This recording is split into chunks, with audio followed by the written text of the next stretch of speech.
I welcome the opportunity to speak on this important and disturbing issue. Let me say at the outset that Sinn Féin is absolutely opposed to any cuts in home care packages or to cuts in home help hours. Essentially, there are two key aspects to this debate. One is the issue of the care of vulnerable people, and the other is the underemployment of working-class women. With regard to the issue of care, Sinn Féin is of the view that the state should recognise the right of people to live with dignity and independence in their own homes and communities for as long as possible. With regard to the issue of underemployment, home helps employed by the HSE are public service employees. Thus, the state has an obligation under the terms of the Croke Park Agreement not to impose compulsory redundancies or to reduce their rates of pay. Unfortunately, these two issues, for example, care in the community and the provision of sufficient and decent working hours, are outside of and indeed beyond the political imagination of the current Fine Gael Labour government. In the neoliberal worldview, which both parties have now fully internalised, there is no room for a politics that is grounded in a sense of fairness, compassion, humanity or social solidarity. Rather, what we have instead is a government that is prepared to engage in slash-and-burn type politics, irrespective of the consequences. The fact that Fine Gael and Labour are actively engaged in the dismantling of the welfare state is not a cause of concern for either party, but then why should it be? Fine Gael has, after all, since the foundation of the state, prioritised the interests of private business and the more affluent sections of the Irish middle class. It follows that in this political pecking order, the poor, the working class and the vulnerable are at the bottom. The Labour Party, on the other hand, claims a more noble history. It is the party of the great socialist and humanitarian James Connolly, a man who himself was born into terrible poverty, who struggled for most of his short life to etch out an existence for his family, and who had to live with the added burden of disability and ill health.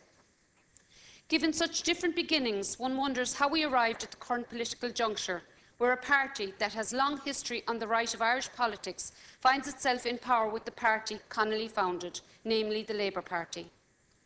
Perhaps this is an overly simplistic answer to what is a complex question.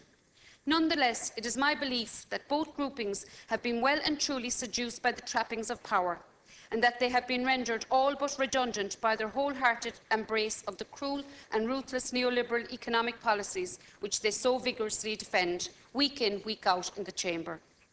And having captured the state, they are now on a home run, so to speak. Indeed, they have developed the capacity to defend the most heinous of cuts.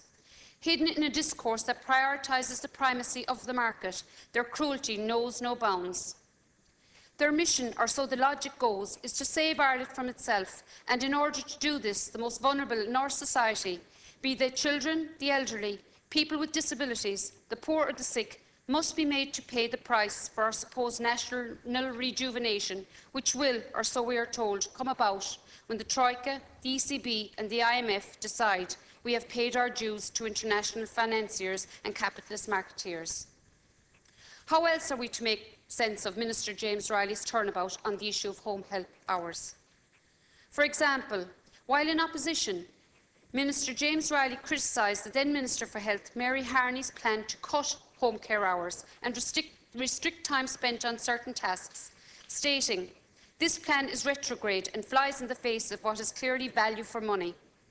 A year later, just months after taking office, Minister Riley told reporters, "I will be doing everything I can to ensure that not alone are there no cuts to home help service, but that we get an increase in home help care or help hours for people." 2 minutes remaining, Deputy. The Minister went on to say that maintains people at home, giving them dignity and independence, and also saving the taxpayer a lot of money. Since taking office in 2011, Minister Riley has significantly cut home help hours. Figures revealed by Age Action Ireland show that since 2008, HSE management has slashed home help hours by almost 20%. Almost half of these reductions have occurred since Dr Riley was appointed Minister last year. However, what is most notable in all of this is that Fine Gael Labour came to power in 2011. The number of home help hours has slumped at an astonishing rate, from 11.2 million in 2011 to a planned 10.25 million by the end of this year. This fall includes a 500,000-hour cut earlier this year and a further 450,000-hour cut announced just 2 weeks ago. What is even more startling is that all of these cuts happened despite the number of people officially needing the support falling by just 9% during the same period. Yet again, the market-driven policies so beloved of right-wing parties like Fine Gael take precedence over the real and pressing needs of the most vulnerable in Irish society. In this context, Minister of State Kathleen Lynch's comment last evening that no one would be left without a service cannot be taken seriously. The Labour Party stand up in this House and defend these cuts. They are consciously and deliberately taking jobs and livelihoods from the very people they claim to represent, namely the working-class women of Ireland.